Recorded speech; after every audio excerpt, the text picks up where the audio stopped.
What's going on, guys? This is Empty Box, and today we're going to be talking about the Season 3 2015 iRacing build update, which is one of the most exciting builds in a long time, in my opinion, including some very big changes, including different ways of joining a race, new cut track penalty system, new tire model version 6, an update to the tire model. Does it improve the physics? New sounds, new content, obviously, including one of the most exciting pieces of content on the roadside ever to be released, at least in my opinion, in the Aston Martin DBR9.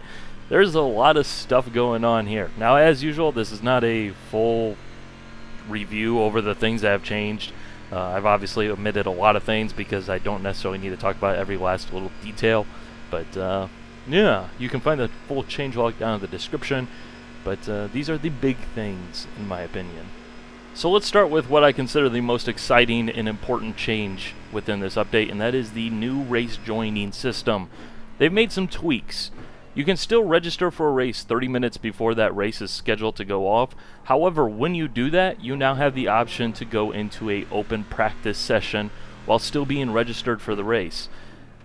And what will happen is basically, as you get closer to the time that your race is scheduled to start, you'll see a little countdown pop up. It'll tick down, and then once it gets down to 0, basically, you just exit out of the car, and then you just click a race button, and then the game reloads, relaunches itself essentially, and then you're back into the warm-up for your race session, or you're qualifying for your pre-race qualifying session, just like usual. That's actually a really big change in my opinion because of the fact that you're going to see more participation, hopefully, because of this. You know, people like to be able to practice with actual opponents, and they can see what they're doing right, what they're doing wrong. And I think it's really something that will help to encourage participation and just makes the whole experience a lot easier to understand. Plus the fact that you now will actually be registered for a race session, but you're still able to go ahead and be in practice. So, you know, some of those series out there that have lower driver count numbers, you know, you'll be able to actually register, show that you're interested in racing 30 minutes in advance, while still be able to actually do something within the game, which is just going to encourage participation. If you're within iRacing, if you've been a member for a while, you know all about the snowball effect, where, you know, if there's 2 members registered for a race, nobody really cares. But if there's 40 people going into a race, then you're going to get more and more and more and more people registered into the race. So I really think this is a big change and definitely a step in the right direction because it works well. It's simple, it's easy to understand, and it's going to help encourage participation, which is one of the key features of iRacing, the multiplayer community. So this change gets a big, big, big double-barreled thumbs up from me. So let's transition away from that topic onto the topic of physics, as there have been a number of physics-related changes. First of all, there's been some cars that have been updated and the usual stuff that you would expect from season to season, but there are 2 meaty additions. First of all, chassis torsion, which means that your chassis will flex physically. This isn't modeled visually. I will say, though, it is kind of difficult to nail down how big of an effect this actually has, given that there isn't a car that I'm very familiar with from before the update versus now with the updates that hasn't seen other changes as well. So it's hard to say at this stage how big of an effect that actually makes right now. And on to the more exciting of the physics-related changes. New tire model version 6 is now available on a selected range of cars, specifically on the road course side of things. The only oval car to receive these tires is the Legend. And what this new update to the tire model seeks to improve is basically give the tire model a more accurate way of computing the tire carcass stiffness, which is basically the framework of the tire, which, as you could imagine, that is a very serious thing. You know, that's definitely an area where you'd expect a huge improvement. And, well, I'll say this, in the end result, driving this updated tire model on most of the cars that were available last night in my testing, just trying things out and seeing what's changed. Well, yeah, it's different, but it's not a night and day different. It's not throw everything you knew about iRacing physics and how cars drive within iRacing and throw it out the window, but it's definitely changed. And if you drove the cars with the previous version of the tires and now you're driving on the updated version 6 tire, you will definitely notice a difference in the way the car reacts and the way the car drives. Not a huge difference, but definitely a difference. I will say that the one area that I think has seen the most improvements is the one area that a lot of people wanted to see an improvement with, and that is how cars drive once they start to slide. And this is the biggest improvement I've found with this update to the tire model. However, it's not a huge difference. It's by no means going to transform iRacing into Live for Speed or anything like that, but it is, again, noticeable. And to kind of explain that, I want to talk about the version 5 tires a little bit, the previous tires within iRacing. I always felt like as soon as you started to get a little bit sideways, as soon as the car started to step out, the car was savable. It was catchable. You could definitely wrangle it back in. However, as soon as you started to slide, the tires lost all of their tireness, basically. They no longer provided any sort of grip, and they no longer provided any sort of rigidity to even kind of slow the car from rotating in an instant. However, with this update, I feel like the tires maintain their stiffness a little bit longer. They hold on a little bit longer. They're just clinging to the edge of grip saying, "Ah, I'm falling," as they're letting go off the cliff into the oblivion that is a giant spin. Just that little bit of extra time that the tires hang on and provide some semblance of grip really does open up options and make it feel much more comfortable to drive. Yes, iRacing will still absolutely punch you in the face if you get things wrong, even just a smidgen. However, now if you death wiggle, it's more like getting punched in the face really, really hard. It's uncomfortable. You don't want it. It's not good for you. But at least you're not going to die 90% of the time, I guess. With this next clip, the McLaren 12C at Suzuka, there's a couple things I'd like to point out. First of all, half my car was in the grass entering 130R and I didn't die. That's a minor miracle, and it's actually not related to driving skill. The car actually didn't try and blow up in an instant as soon as I got into the grass, which is very uncharacteristic for iRacing, as well as I was driving without traction control because I was trying to slide around as much as possible and drive as sloppily as possible. And third of all, if you play iRacing, you will definitely notice that I was able to actually drive away from the slide. Yes, I needed a second attempt to save the car. Yes, the car regained its grip in pretty much an instant still, but rather than putting the power down and instantly spinning out once I made the first correction, I actually still had an attempt to save the second slide that occurred after the first slide.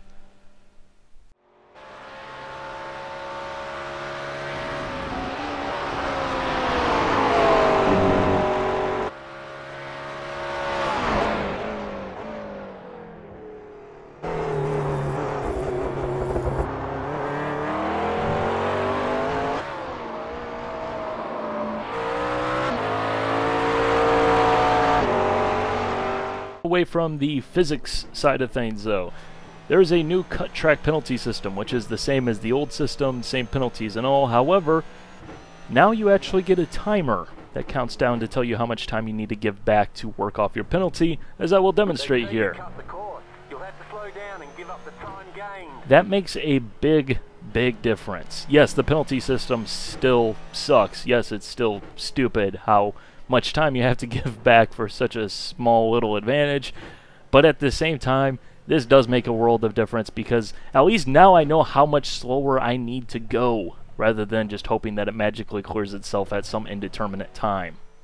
And the last major update that we're going to talk about before getting into the content within this video is the physical-based rendering system that they have added to a few cars.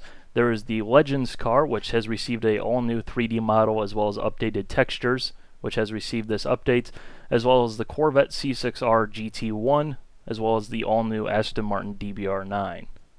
You'll notice I've used the Corvette as an example before and after comparisons. I was doing some testing with the Corvette with the previous version of the iRacing sim, and I knew it was going to be updated, so I figured I'd get some screenshots.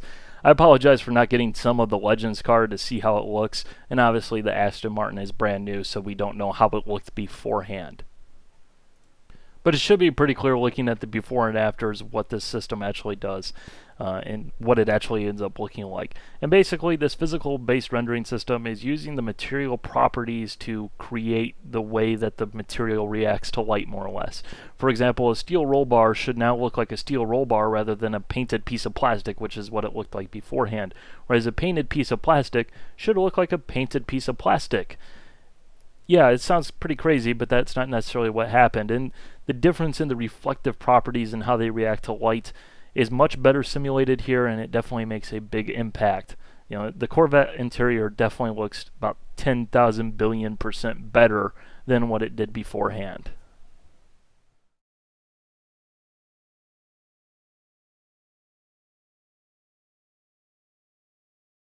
Now onto the content.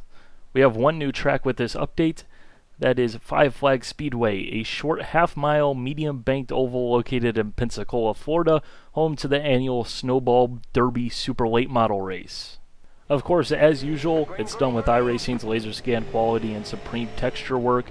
This also does have a new physically based render system applied to it, although the differences aren't really all that apparent in this case as opposed to with the cars. This was one of the most requested short ovals within the iRacing forum, so it's good to finally see it added. Beyond that, I really don't have all that much more to say about it because there's not that much more to say about it. It's another outstanding track. If you're into short oval racing within iRacing, this is definitely going to be one that you're wanting to pick up. If you're not, well, then it doesn't really affect you at all. There is also one new car available for purchase with this update, and that is the Aston Martin DBR9. This GT1 class race car will go head-to-head with the Corvette C6R GT1 in an iRacing GT1 Championship. This car features a front-mounted 600 horsepower V12 driven through a 6-speed sequential transmission with an automatic throttle cut on upshift, although you will need to blip on downshift. This car does have a central mounted shifter rather than flappy paddles, so if you have that equipment, go ahead and take advantage of it. In terms of any assists available as per the real world car, there is only traction control available. There is no anti-lock braking available within this car. And the question you guys want answered probably is, how does it drive within iRacing? Is it worth my money? Should I purchase this car or whatever? And my answer is, if you've driven the Corvette, you know what to expect with this car. It drives like the Corvette.